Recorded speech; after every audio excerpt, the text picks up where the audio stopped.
Fala galera que curte o fisiculturismo!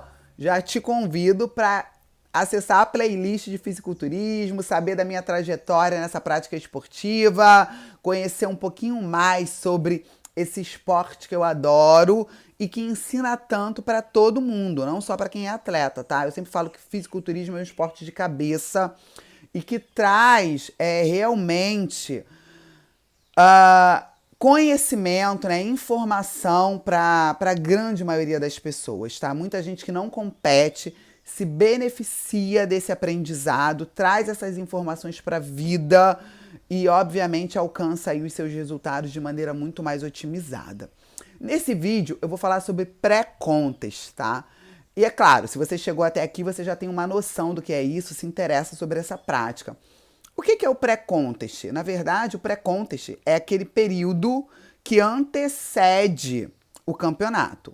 O atleta ele faz um off-season, que eu já tratei num outro vídeo, é só você procurar aqui, onde o principal objetivo, as estratégias utilizadas são voltadas para o ganho de massa muscular.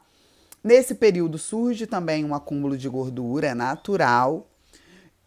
E seguido do off-season, o atleta entra em pré-contest e logo após vem o campeonato. Esse pré-contest, ele é o período onde ganhamos massa muscular no off. Agora eu preciso deixar essa massa muscular o mais aparente possível. E como eu faço isso? Reduzindo o meu percentual de gordura. Então no pré-contest, as estratégias elas são voltadas para o emagrecimento. Lembra? Aqui no canal eu falo sobre isso, né? Emagrecer não é estar fino, é perder gordura. E ninguém, né, é mais magro do que um atleta de fisiculturismo em época de competição. Os caras têm aí 3, 4, mulheres com 8% de gordura. Então eles são magros sim. Essas estratégias, né, elas abrangem a redução calórica de maneira estratégia. Então a gente começa reduzindo essa caloria. E óbvio, o principal macronutriente, né, retirado da dieta vem sendo o carboidrato. E por quê? Porque eu não quero esse estoque de glicogênio dentro da célula, porque onde tem glicogênio tem água. Então, num primeiro momento, eu quero que o meu atleta vá realmente mandando glicogênio embora, mandando água embora. E a gente vem reduzindo.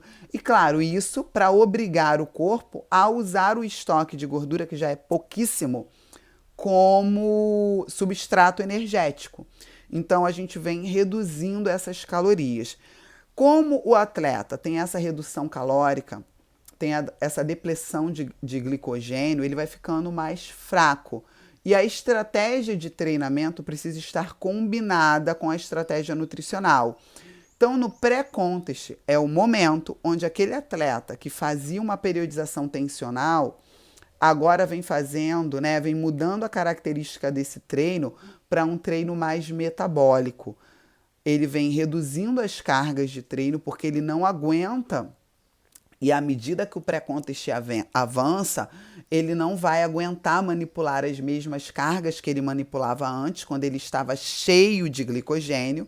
Então ele vem diminuindo a ingestão calórica e também diminuindo gradativamente.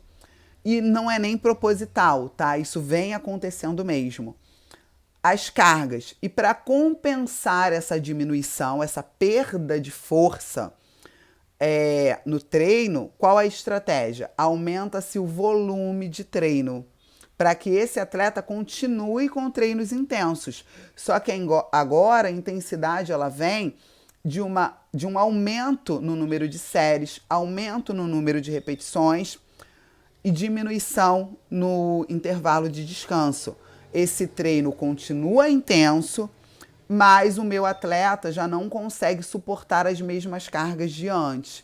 E isso é natural e fisiológico. Não tem como esse atleta, que agora come bem menos, porque à medida que o campeonato vai se aproximando, ele vai comendo cada vez menos, ele está sem o aporte do estoque de glicogênio, não tem como ele ter a mesma explosão durante o treino. Isso é muito natural, tá? E um momento de pré-contest é um momento onde a cabeça tem que estar muito firme. Não adianta. Todas essas estratégias fisiológicas, elas são importantes.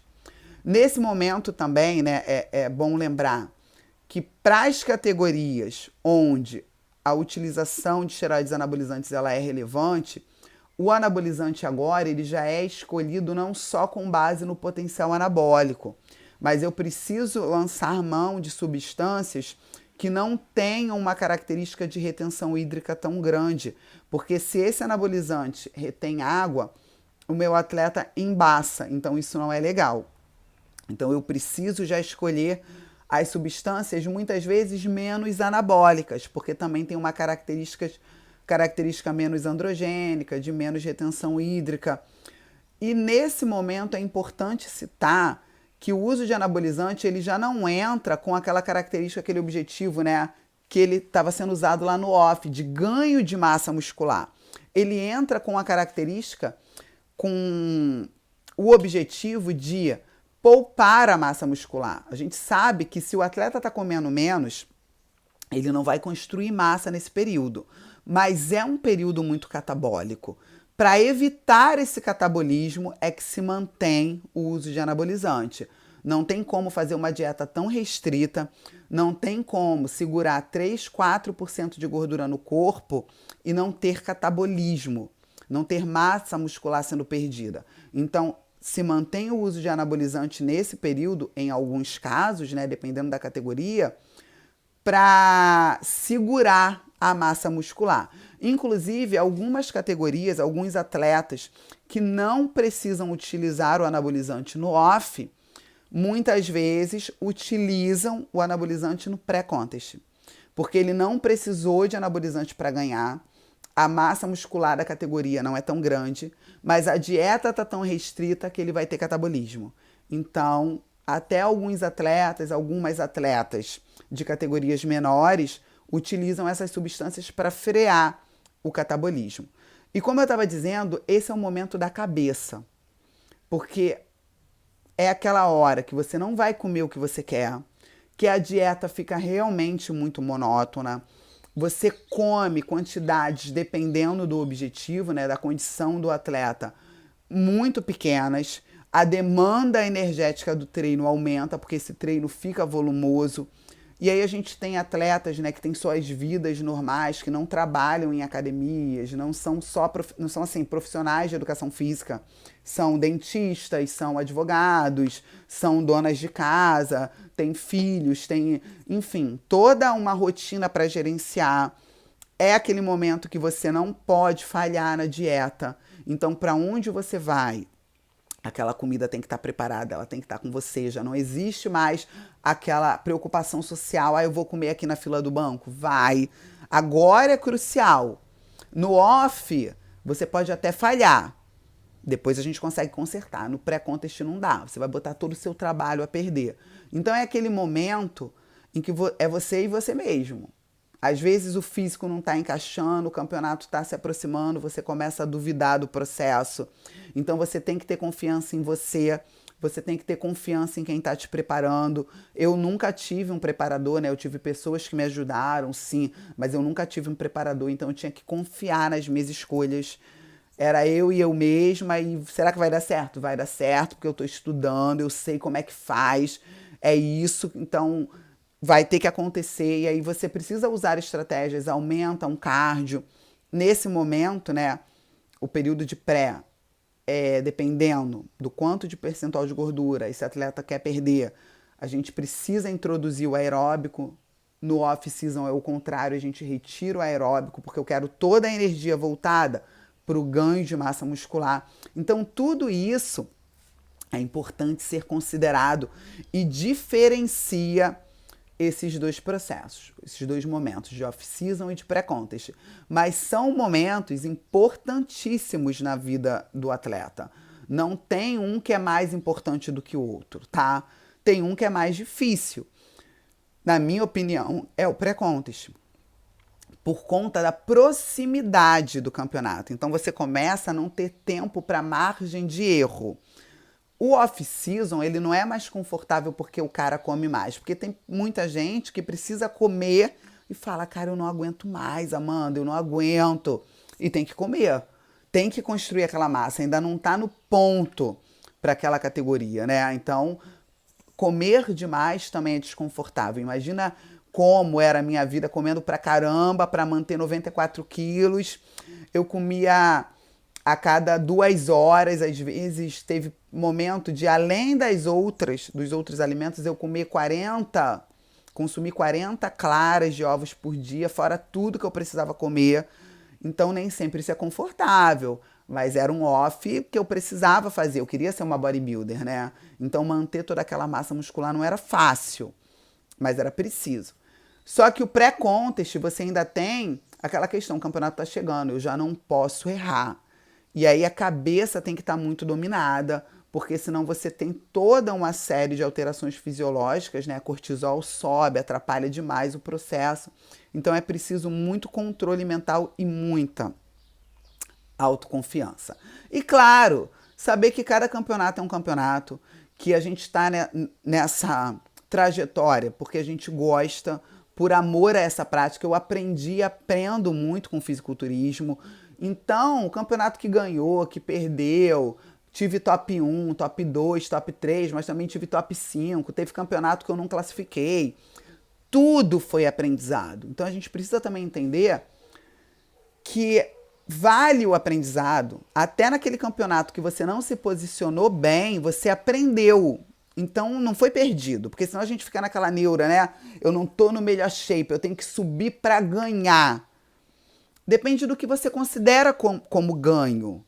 Ganho nesse culturismo, nessa prática, é aprender. Porque tem muita gente que ganha o top 1, ganha o top 1, ganha o top 1.